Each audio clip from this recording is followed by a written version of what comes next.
LANs are easily the best part of Rocket League esports. You always get the best teams, the best players, and the best competition.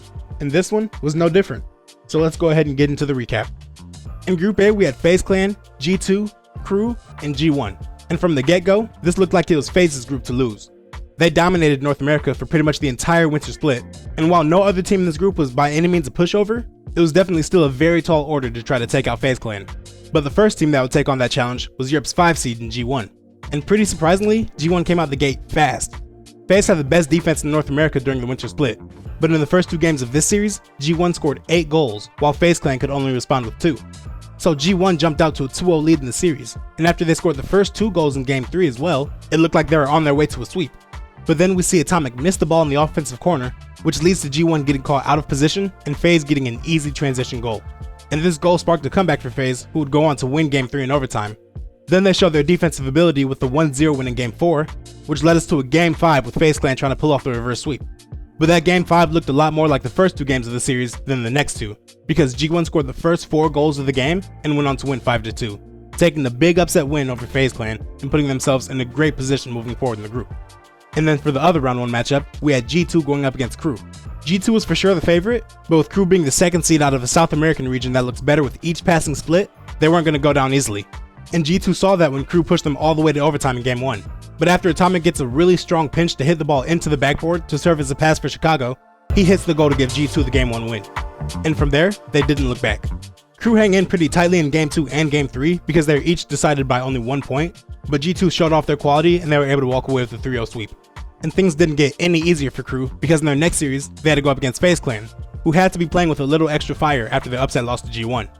And that extra bit of motivation turned into a huge win for FaZe Clan here, because they outscored Crew 11-2 in the series, including a 6-0 win in Game 2.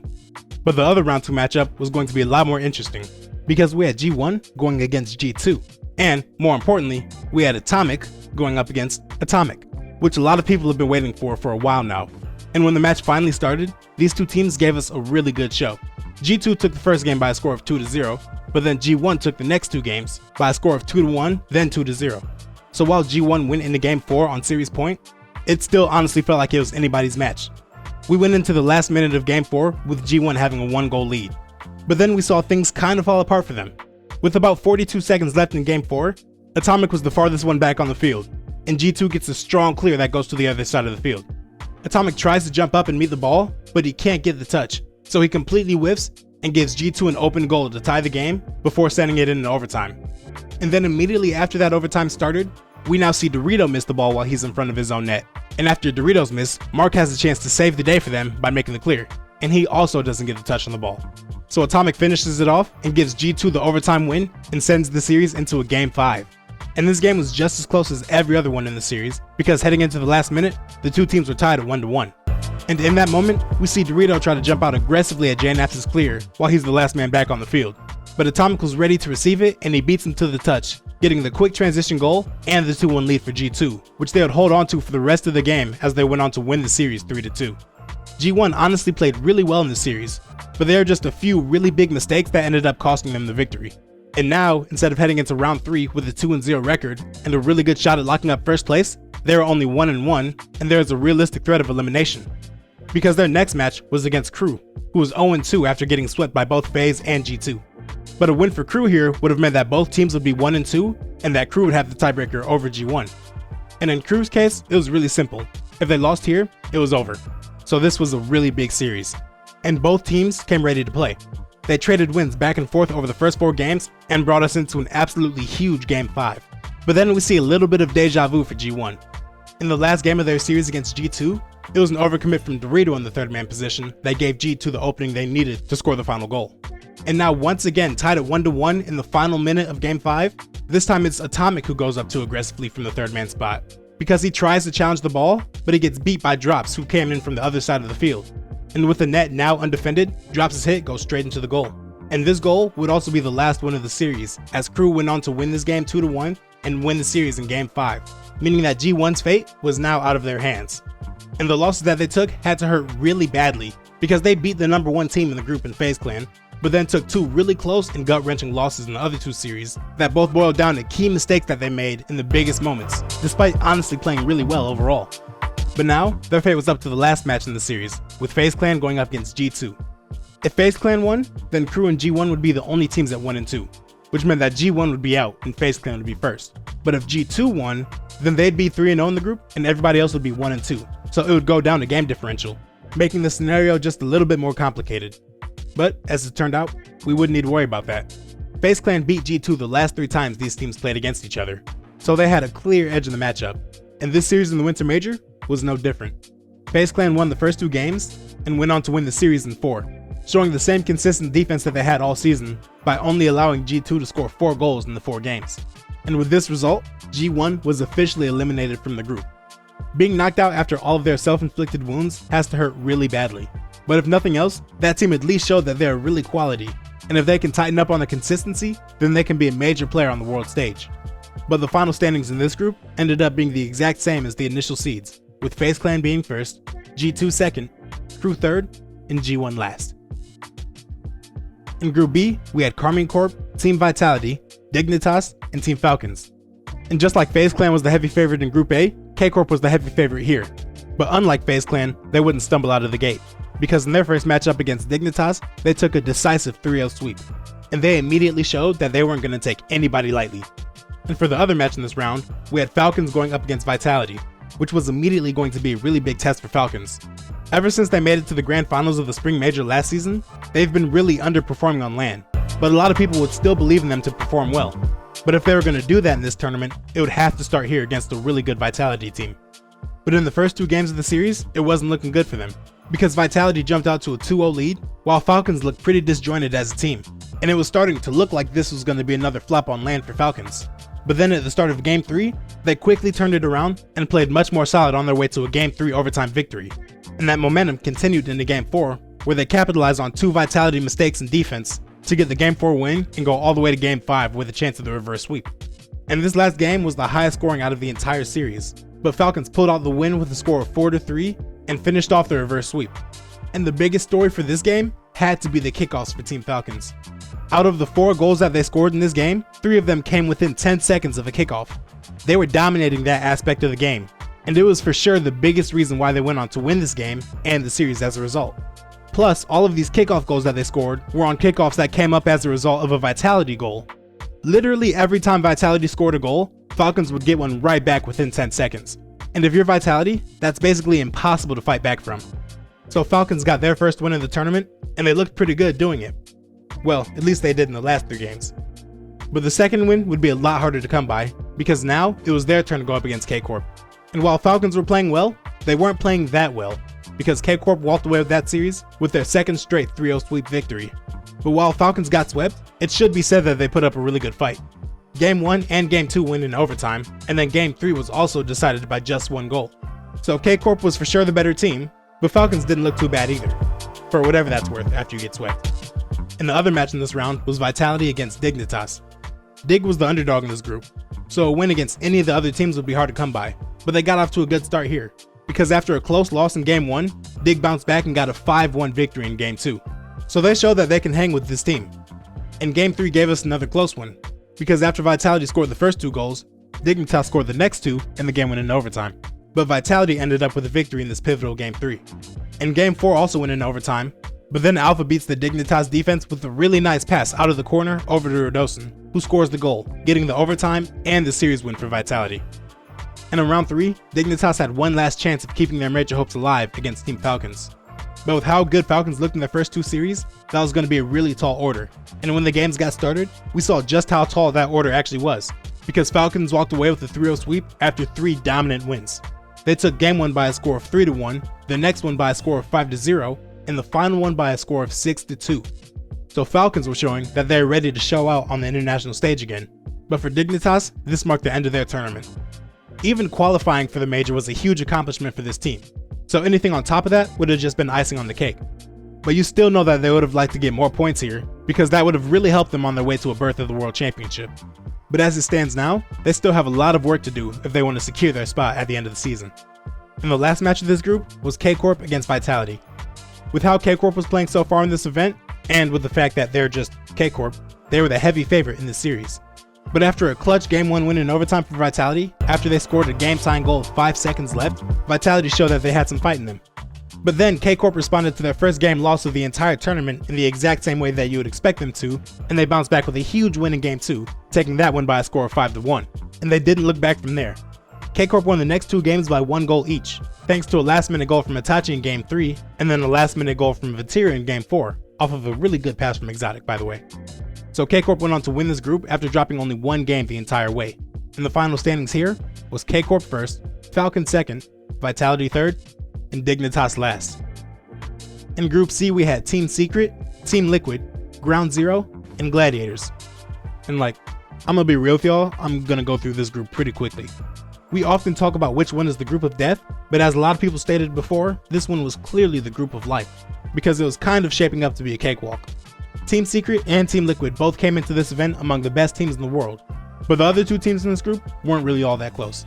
Ground Zero was OCE's 1 seed, but with OCE looking kind of weak as a whole after Power fumbled away their split, it was hard to be too excited about this team. And then of course we had Gladiators, who served as Apex sacrifice to the other teams of the major this time, after they upset Elevate/James Cheese to make it here. So, in the first round, Team Secret swept Ground Zero, and then Team Liquid swept Gladiators. Then Secret got a perfect sweep over Gladiators, and then Liquid was 1 goal away from getting a perfect sweep over Ground Zero. So everything was going according to plan. So in round 3, we had Gladiators going up against Ground Zero to see who would be the ones to be knocked out. And while both of these teams were a clear step below the other 2 teams in the group, it was also clear that Ground Zero was still a step above Gladiators, because they won with a 3-0 sweep, and with this loss, Gladiators was out of the event. So yeah, thanks for coming guys. But the other round 3 matchup was looking like it was going to be really interesting, because we had Liquid finally going up against Secret. And this match was going to be really fun because it was Team Liquid's really good and dynamic offense against Team Secret's stonewall of a defense, and we now got the chance to see which style would end up winning when they faced off. Team Liquid's offense got the jump in the series when they won the first 2 games to immediately go up to series point. But then Secret bounced back with their lockdown defense and won Game 3 and Game 4 by a score of 1-0, which shows just how good they are at playing their defensive style, because shutting out a team like Liquid 2 games in a row is really hard to do. But then, in the decisive Game 5, Team Liquid scored their first goal in 11 seconds, which already put Team Secret on the back foot. It's already hard enough to win when the other team scores first, but for a team like Secret who relies on their defense, it's gotta be even harder. And it proved to be too much for them to overcome, because after Oski's air dribble bump goal with 28 seconds left, Liquid went on to win the series and get first place in the group to go on directly to the quarterfinals. And with that, the final standings in Group C was Team Liquid first, Team Secret second, Ground Zero third, and Gladiators last. Finally in Group D, we had Gen G, Oxygen, Complexity, and Pioneers. And heading into the event, this was probably the most interesting group, because here we had 3 teams who had a legitimate chance of making it really far in the tournament. And then we had Pioneers, who got swept by Gen G in the first match of this group. But for the other round 1 match, we had Complexity against Oxygen, which was one of the best series that we saw in the entire group stage. These teams were going back and forth the entire time and traded wins for the whole series. And by the time the series was over, both teams had scored a total of 12 goals, so there wasn't much separating the teams at all. But in Game 5, Complexity quickly scored 2 goals in a row to jump out to a 4-1 lead, and while Oxygen did their best to come back, they ended up falling short, and Complexity won this last game 4-3 to take the series. After that loss, Oxygen had the chance to bounce back against KCP, and that's exactly what they did when they took the series in the 3-0 sweep. The first 2 games were actually pretty close, but Oxygen put their foot down in Game 3 with the 5-1 victory. In the other round 2 match would see Complexity and Gen G continue their very interesting rivalry throughout the season. These teams played each other 5 times so far. Complexity won the first 3, and then Gen G won the next 2, and none of those matches were all that close. But after 2 games, it looked like this one was going to be different, because Complexity and Gen G each got a game win in the first 2 games. And since the losing team never got more than 1 game win whenever these 2 teams faced off, this Game 3 was going to be huge for both teams. And that game was one of the hardest fought of the entire tournament so far. With 15 seconds left, we saw Raisebow get a redirect goal to give Complexity the 3-2 lead. But then 5 seconds after that, we saw Chronic get a flip reset, then bring the ball all the way down to the ground to get a pinch into the lower left corner to score the goal and keep Gen G alive. But then 1 minute in overtime, we see CRR and Raisebow get a nasty give and go to each other, with CRR finishing off the goal and giving Complexity the Game 3 win. So with how this matchup has gone in the past, it looked like it was Complexity's series to lose. And that ended up being the case, because Complexity went on to get a 3-0 victory in Game 4 to walk away with the series win in 4 games.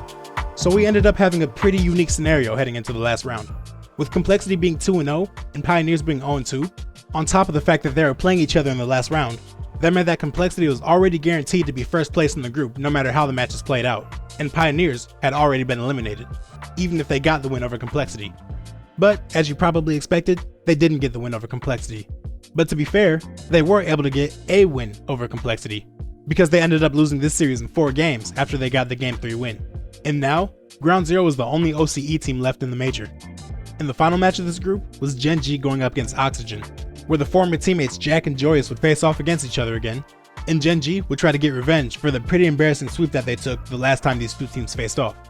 And this series was really fun because these teams went back and forth taking big wins off of each other, with Oxygen taking Game 1 and 3, and Gen G winning Game 2 and 4. But unfortunately for Gen G, that meant when Game 5 came around, it was once again Oxygen's turn to take the win, and they did so emphatically, winning that final game 5-1. So for Gen G, while this loss wasn't nearly as embarrassing as their last one to Oxygen, they're gonna have to wait until next time to get their revenge. And the final standings in this group ended up being Complexity first, Oxygen second, Gen G third, and Pioneers last.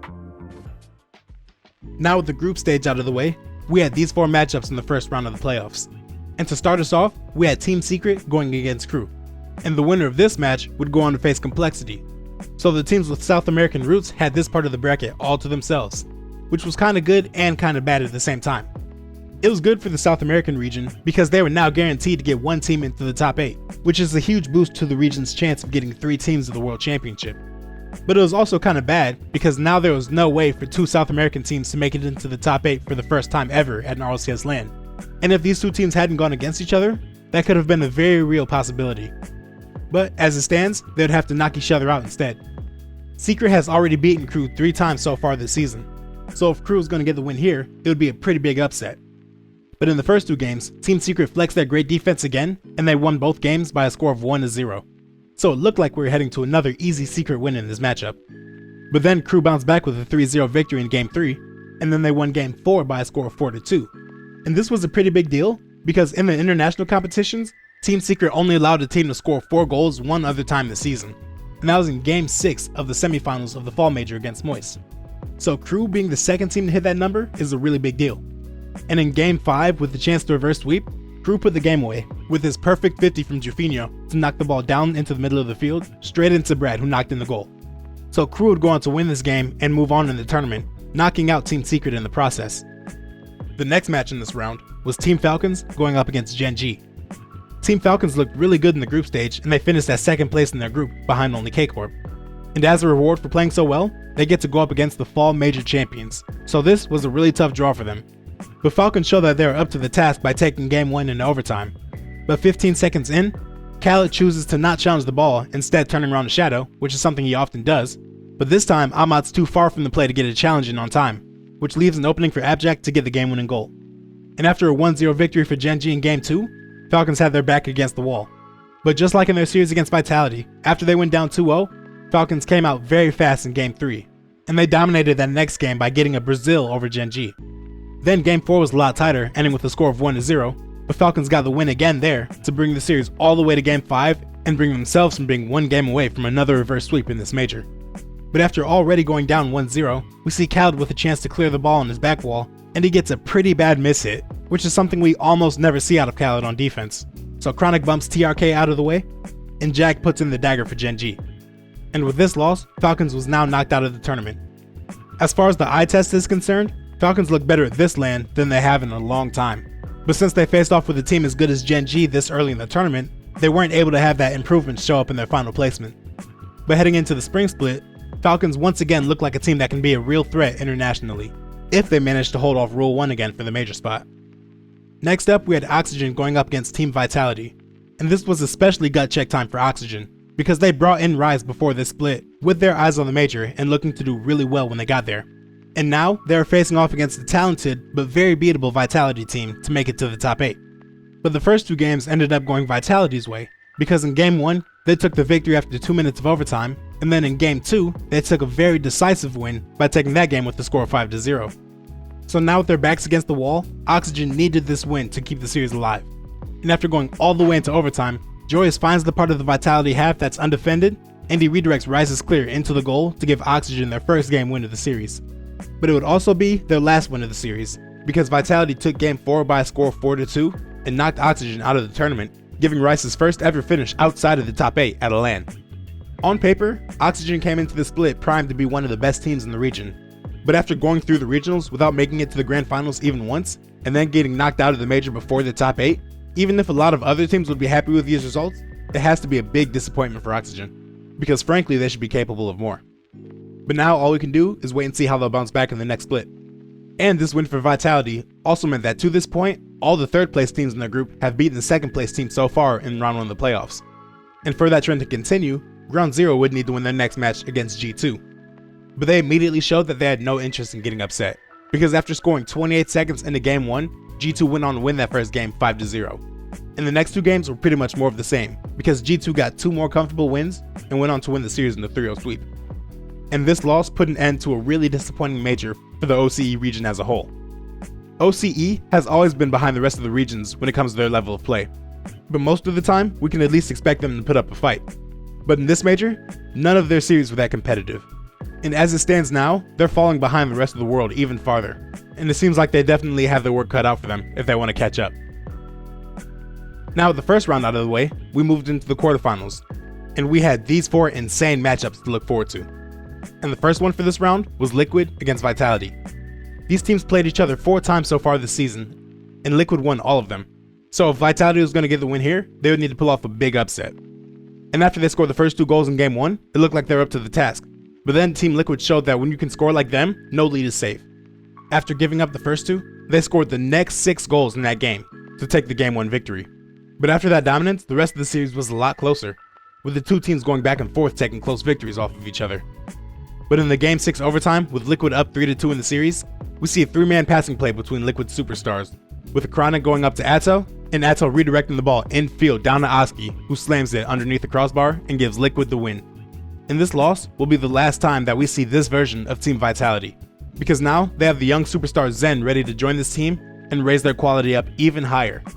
And now that it's been confirmed that Sizen will be the one replaced, he at least gave himself a great audition for all of his potential new teams with his performance at the major. But in terms of Team Vitality as a whole and their future, you can be certain that this won't be the last time we hear from them. Next up, we had Karmine Corp going up against G2. And heading into this series, there had to be a lot of pressure on K-Corp. They looked really good so far this major, going 9-1 in total games, on their way to winning the group. But they also looked really good in the fall major too, because in the Swiss stage of that event, they also went 9-1 in total games. But there, they went on to lose in the quarterfinals to Moist. So if they were going to avoid that fate, they would need to beat a really good G2 team. And even for a squad like K-Corp, that's not easily done. But in the first 2 games of this series, we saw Exotic shine. K-Corp won the first game 3-1, with Exotic assisting all 3 goals. Then in the Game 2 overtime, he hits a nasty redirect to get the ball behind Atomic and give K-Corp a 2-game lead. And that lead that they built up early on gave them the cushion they needed to go on to win the entire series. Because even though G2 fought back to get 2 game wins of their own, Karmine Corp went on to win the series in 6 games, without ever really being too threatened in the process. G2 is a really, really good team, and they always perform well in North American lands. So when K-Corp eliminated them this comfortably, they honestly looked like a team who was ready to win it all. Next up, we had the last match of the South American portion of the bracket, with Complexity going up against Crew. And if the South American region was going to get a team in the top 4 for the 3rd RLCS LAN in a row, then Crew needed to take an upset win over a Complexity team who has looked really good so far this tournament. And with Jufinho scoring a 0-second goal to bring Game 1 into overtime, it looked like we were going to have a pretty good series on our hands. But then Complexity responded by scoring in that overtime to take Game 1, and then dominating Game 2 by a score of 5-1. So that meant Game 3 was Crew's last chance to keep the series competitive. But after a 0-0 overtime in that game, CRR passes the ball off the back wall and into Razebull, who slots it into the goal and gives Complexity a 3-0 lead in the series. And with that, they'll go on to finish off the series in the 4-0 sweep. So after being 1 series away from not making it to the major entirely, since they had to play in a tiebreaker to get here, Crew went on to finish in the top 8 of the major, which was really deserved, and they had to feel good about this placement, even if they had to knock out their fellow South American team to get here. But most importantly for South America, now their top placing team of the majors was top 4 in the fall and top 8 in the winter. And this means that it's looking very likely that we get 3 South American teams at the World Championship. which is a really good thing, because as far as I'm concerned, the more South American teams we have, the better. And for the last quarterfinal match, we had the two best teams in North America throughout the season fighting for their claim to be called number 1, with FaZe Clan going up against Gen G. Gen G were the kings of North America during the fall split, where they went on to win that major, but so far in the winter, FaZe Clan was the team that was running North America. But the transfer of power wouldn't really be official until they got the win here. And the start of the series was about as tight as you would expect, with each team getting one blowout win and one close win before we went into Game 5 with the series tied at 2-2. And in this very important Game 5, FaZe Clan were the ones that made a statement by taking the 6-1 victory for the biggest win that either team had had so far in the series. So now they're going into match point with a ton of momentum on their side. But with Gen G doing their best to try to cancel out that momentum with a timeout, we saw ourselves going into overtime in that Game 6. And with Mist getting a nice flip reset shot to get behind the Gen G defense, FaZe Clan got the win and moved on to the semifinals. And Gen G's tournament came to a close. They're still without a doubt one of the top teams in North America, but now they'll have to wait until the spring split to try to get back up to number 1. And now, we finally get into the Final Four. And the first semifinal match was Karmine Corp against Team Liquid to see who would represent Europe in the grand finals. To this point, K-Corp looked like the best team in the tournament, but Liquid would be the hardest matchup that they've seen to this point. Because not only are Liquid a really good team themselves, but they have very recent experience in beating Karmine Corp when it matters most. In the grand finals of the Winter Invitational, when K-Corp was looking to go 3-for-3 for regional wins during the split, Liquid shut them down by winning that series in 7 games to take the regional crown for themselves. So K-Corp was the favorite, but this match was very winnable for Liquid. But K-Corp didn't take them lightly, because they took Game 1 by a score of 1-0, and then they opened the floodgate in Game 2 by winning with the 7-1 Brazil. So Liquid already had their backs against the wall, and after going down 4-2 in Game 3, it looked even worse for them. But then Atto comes through for them and scores 2 goals in the final minute to tie it up at 4-4 and bring this game into overtime. This was a must-score situation for Liquid, because coming back from 3-0 down against K-Corp is pretty much impossible. But instead, we see Vatira race to the ball and beat Oski to the touch to get a shot off and score 24 seconds into overtime to give K-Corp a 3-0 lead in the series. Even though the deficit seemed insurmountable for Liquid after this loss, they still bounced back in Game 5 and Game 6 with 2 straight overtime wins. But then in Game 6, K-Corp decided that enough was enough, and they ended the series with another 7-1 Brazil, their second of the series. And they comfortably take down a very talented Team Liquid to secure their spot in the grand finals. So with K-Corp's spot secured, we move into the other semifinal, with FaZe Clan going up against Complexity. FaZe got the victory the first 2 times these teams matched up this season, but with how good Complexity looked in this tournament, especially in regards to how CRR and Razebull were playing, this series looked like it could go either way. And that's exactly how the series played out too, because the first 4 games were all decided by 1 goal, and neither team managed to score more than twice in a single game. So we were getting a really tight defensive battle, which should have been expected because these were the 2 best defenses in North America during the winter split. But Complexity managed to be the first team to get over that 2-goal threshold when they won Game 5 by a score of 3-1 to go on a series point. But with their backs against the wall, in the most important series that they've played so far this season, FaZe's defense stepped up to a new level. And in Game 6 and Game 7, they shut out Complexity completely. And they took Game 6 by a score of 1-0 and Game 7 by a score of 3-0. Taking the series win and locking in their spot in the grand finals to face off against K-Corp. But if Gen G ran North America for the fall and FaZe ran it for the winter, Complexity just might be the team to watch for the spring. They've only been getting better as the season goes on, so if they get any better than what they are right now, then they'll likely be the best team in North America. So I'm going to be very excited to see how they do in the spring split. But now, it's time to finally get into the grand finals.